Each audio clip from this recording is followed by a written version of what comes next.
किसी ने बड़े कमाल की बात कही है कि जीवन में ऐसी सोच रखो कि जो खोया उसका गम नहीं, जो पाया वो किसी से कम नहीं, जो नहीं है वो ख्वाब है और जो है वो लाजवाब है। नमस्कार दोस्तों, मैं स्नेहा, आस्था जी मोटिवेशन चैनल में आप लोगों का स्वागत है। तो मैं आप लोगों के सामने बहुत छोटी सी कहानी लेकर के आई हूँ, एक सक्सेना जी की। सक्सेना जी बहुत अच्छे बिजनेसमैन रहते हैं। उनका जो विदेश में है बहुत अच्छा बिजनेस चलता है। तो उनको गांव आना होता है, तो गांव के साइड जब आते हैं तो वो एयरपोर्ट से उतरते हैं। एयरपोर्ट से उतरने के बाद टैक्सी लेते हैं, टैक्सी पकड़ते हैं। टैक्सी पकड़ने के बाद वो घर की ओर आते हैं। सक्सेना जी बहुत खुश होते हैं। जैसे सभी लोग गांव की ओर आते हैं तो खुशी तो होती ही है, वैसे ही सक्सेना जी बहुत खुश रहते हैं। जब वो गांव के साइड आते हैं, अपने घर के पास आते हैं, अभी टैक्सी से उतरे ही नहीं होते हैं, तभी वो देखते हैं कि उनका घर आग की लपेट में आ चुका है। घर उनका जल रहा है।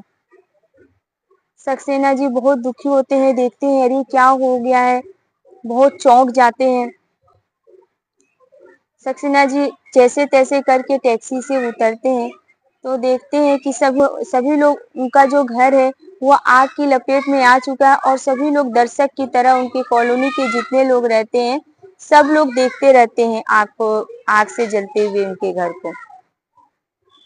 और उनके घर में उनको किसी फैमिली को, किसी को नुकसान नहीं पहुंचती है। जैसे तैसे एक एक दो दो लोग करते हुए सभी लोग घर के बाहर ही रहते हैं। किसी को कोई प्रॉब्लम नहीं होती है, किसी को आग से किसी को नुकसान नहीं होती है, बस उनका घर जलता रहता है। सक्सेना जी बहुत दुखी होते हैं, सोचते हैं कि इतना सारा मेरे कमाया हुआ धन बेकार हो गया, इतना मैं मेहनत से कमाया था सब बेकार हो गया। और बहुत फूट फूट के रोते हैं, बहुत ज्यादा रोते हैं। फिर लेकिन जैसे तैसे करके टैक्सी वाले को किराया देते हैं। किराया देने के बाद टैक्सी वाला चला जाता है।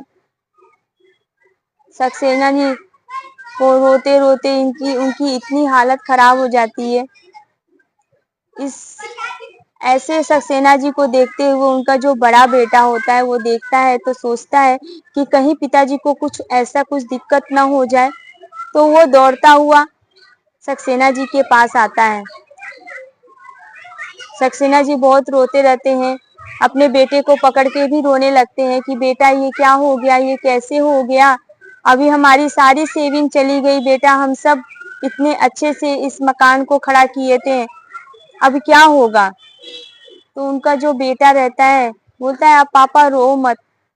सक्सेना जी बोलते हैं क्यों ना रो, इतने हमारे इतनी मेहनत की कमाई का धन हमारा बेकार हो रहा है, जल रहा है, और तुम बोल रहे हैं रो मत। बेटा बोलता है पापा हमारी बात तो सुनो। सक्सेना जी बोलते हैं अभी क्या सुनने के लिए रह गया बेटा, अब फायर ब्रिगेड को बुलाओ और आग को बुझवाओ। बेटा बोलता है कि हाँ पापा मैंने कॉल कर दिया है फायर ब्रिगेड को, वो आता ही होगा और आग को काबू में भी हो जाएगा, आप टेंशन मत लो, आप हमारी बात सुनो। सक्सेना जी बोलते हैं अब क्या ही बात सुनूं बेटा। लेकिन जबरदस्ती उनका लड़का सक्सेना जी को एक साइड में ले जाता है और बोलता है पापा आप टेंशन मत लो, ये जो मकान है ना इसका सौदा हो चुका है, मैंने आपके पीठ पीछे इस मकान का सौदा कर दिया, जब आप विदेश में थे तभी इसका सौदा हो चुका था, अब ये हमारा घर नहीं है पापा, अब जिसको मैं दिया हूँ, जिससे सौदा हुआ है उसका है, तो आप टेंशन मत लो, इसकी हमारी अच्छी कीमत मिल चुकी है।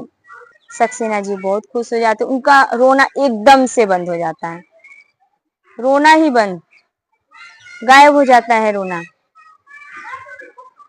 सक्सेना जी बोलते हैं सही में बेटा, बोलते हैं हाँ पापा, अब ये मेरा घर नहीं रहा, अब ये जो जिसको मैं दिया हूँ वो जाने, उसका काम जाने। सक्सेना जी बहुत खुश होते हैं, बोलते हैं सही बात है। बोला हाँ पापा, अब आपको टेंशन लेने की कोई जरूरत नहीं है, हमारा घर नहीं रहा, अब हम दूसरा घर लेंगे। सक्सेना जी बहुत खुश हो जाते हैं।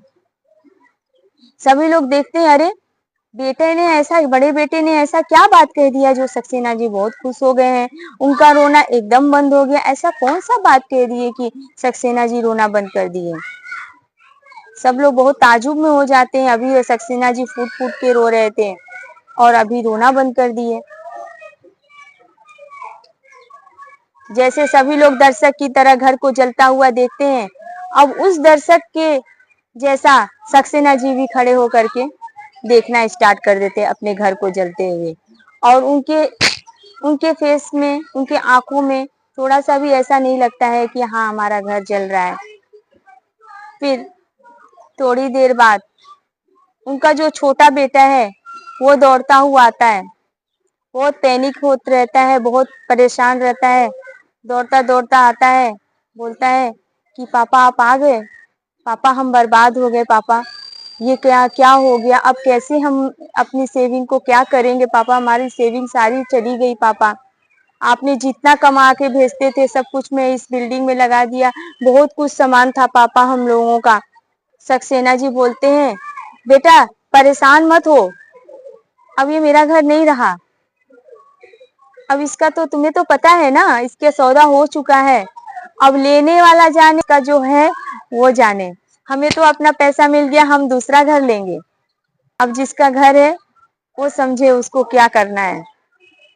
छोटा बेटा बोलता है नहीं पापा ये हमारा ही घर है, ये सक्सेना वो कैसे।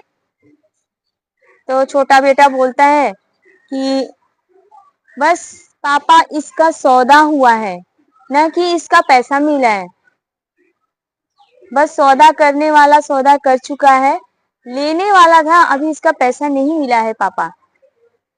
सक्सेना जी बोलते ये क्या बोल रहे हो। बोले हाँ पापा इसका पैसा अभी मिला नहीं है, अभी ये हमारा ही घर है, हमारा ही सब प्रॉपर्टी है, जल रहा है। सक्सेना जी फिर से रोना स्टार्ट कर देते हैं, जैसे वो टैक्सी से उतरे थे रोते रहते थे वैसे ही वो फिर रोना स्टार्ट कर देते हैं।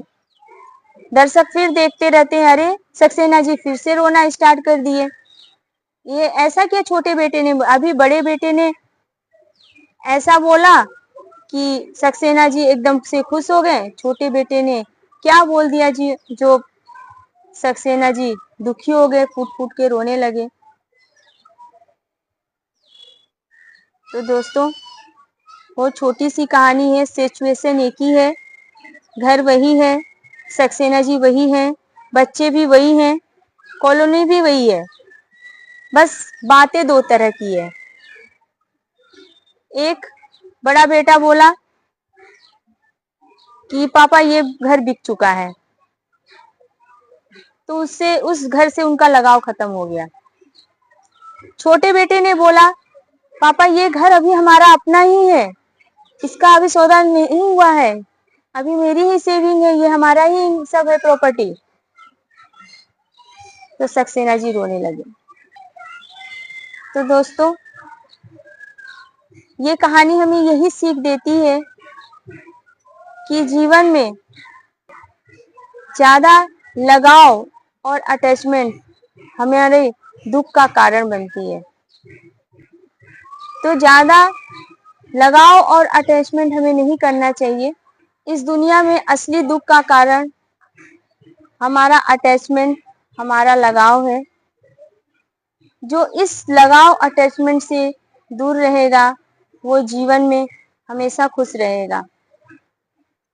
तो आपको हमारी कहानी कैसी लगी? आपको अच्छी लगी हो तो प्लीज लाइक कीजिएगा, सब्सक्राइब कीजिएगा, कमेंट करना बिल्कुल मत भूलिएगा।